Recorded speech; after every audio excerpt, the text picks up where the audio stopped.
1965 से लेकर 70 तक जब मैं महाराष्ट्र में था तो मुझे ये देखने को मिल रहा था कि अंबेडकर की चलाई हुई मूवमेंट आहिस्ता आहिस्ता वो फेल होती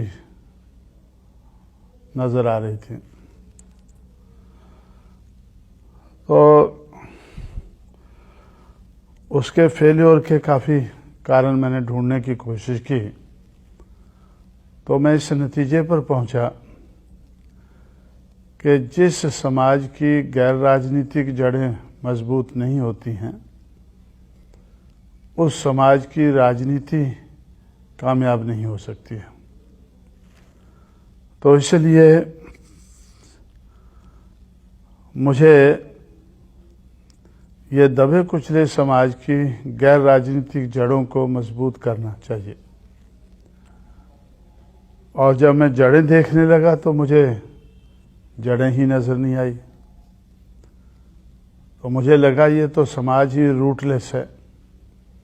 पहले तो जड़ें बनानी होंगी, फिर इसको मजबूत करना होगा और फिर उस मजबूती का सहारा लेकर तब हमें राजनीति के बारे में सोचना चाहिए, आगे बढ़ना चाहिए।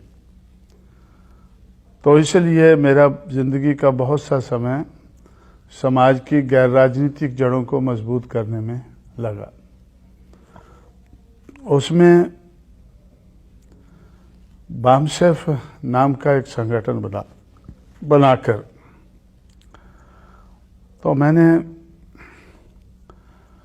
जो एजुकेटेड एम्प्लॉइज़ थे दबे कुचले समाज के, उनको संगठित किया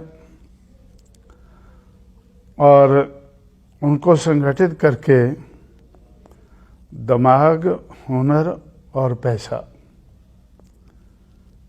ये 3 किस्म की गैर राजनीतिक जड़ों को बनाया और मजबूत किया।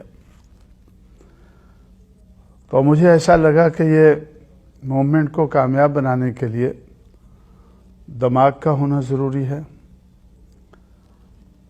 हुनर का होना ज़रूरी है, पैसे का होना ज़रूरी है। तो इस तरह से 3 किस्म के जनरेटर बनाकर तो मैंने बात को, मूवमेंट को आगे बढ़ाने की कोशिश की। और जब ये गैर राजनीतिक जड़ें कुछ मजबूत हुई तो फिर मुझे ऐसे लगा कि भाई power will be product of struggles. जो राजनीतिक सत्ता है वो संघर्ष में से ही निकलेगी। वैसे ही कोई हमें थाली में लेकर उसको नहीं परोसेगा देगा।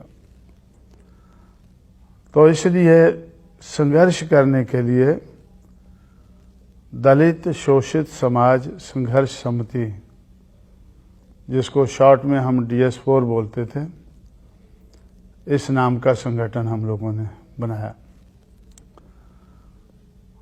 और उसके माध्यम से पहला संघर्ष हमने शुरू किया देश भर में।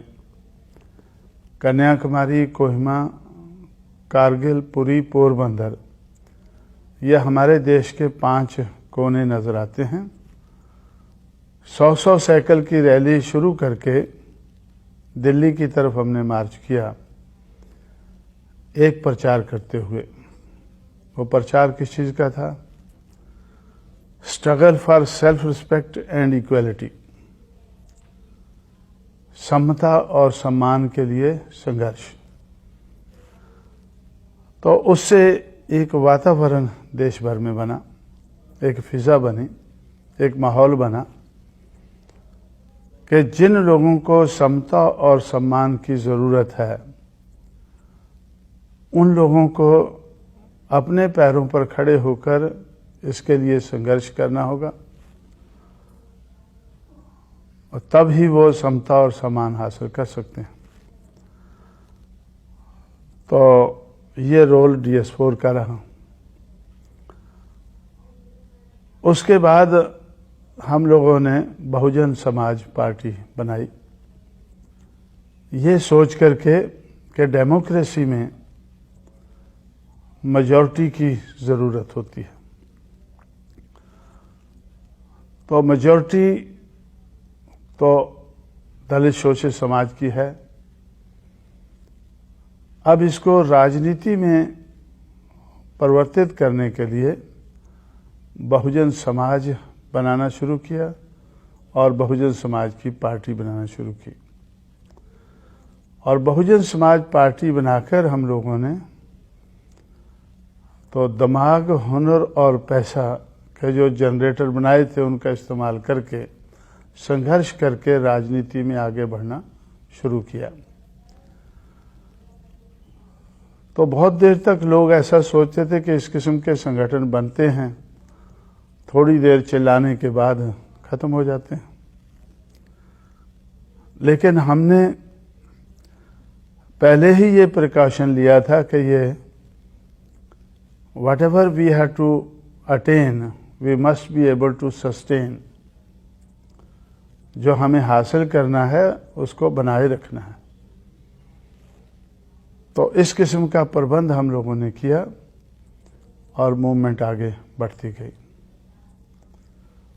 तो मूवमेंट, इसमें जो मूवमेंट बनाने में जो सोच है, विचार है या विचारधारा हम लोगों ने बनाई है, उसमें मुझे बहुत कुछ करना पड़ा है। लेकिन इस विचारधारा को अमल में लाने के लिए मेरे जो शागिर्द हैं, मेरे चेले हैं या जिनको मैंने तैयार किया है, तो वो लोग इसको अमल में लाने के लिए मुझे बड़ी मदद कर रहे हैं।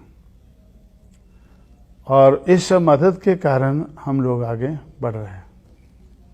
मैंने पढ़े लिखे नौजवान लोगों को ढूंढकर, स्पॉट करके उनको तैयार करना शुरू किया।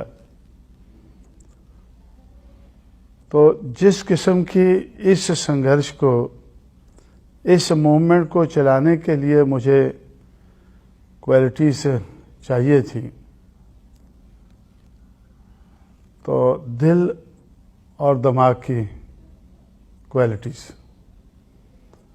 उनका दिल भी कहता हो कि हमें ये मूवमेंट को चलाना है, दिल के साथ चलाना है, और दिमाग भी हो उनका वो चलाने के लिए। तो दिल और दिमाग की क्वालिटीज़ को ध्यान में रखते हुए मैंने देश भर में पढ़े लिखे नौजवान लोगों को तैयार करना शुरू किया। और वही दिल और दिमाग की जो क्वालिटीज़ है वो मायावती में काफ़ी बड़े पैमाने पर मुझे नज़र आई। और समय के साथ साथ जैसे हम आगे बढ़ते गए तो वो क्वालिटीज़ डेवलप होती गई और उस डेवलपमेंट के कारण उनका जो रिज़ल्ट है वो अच्छा निकलता गया।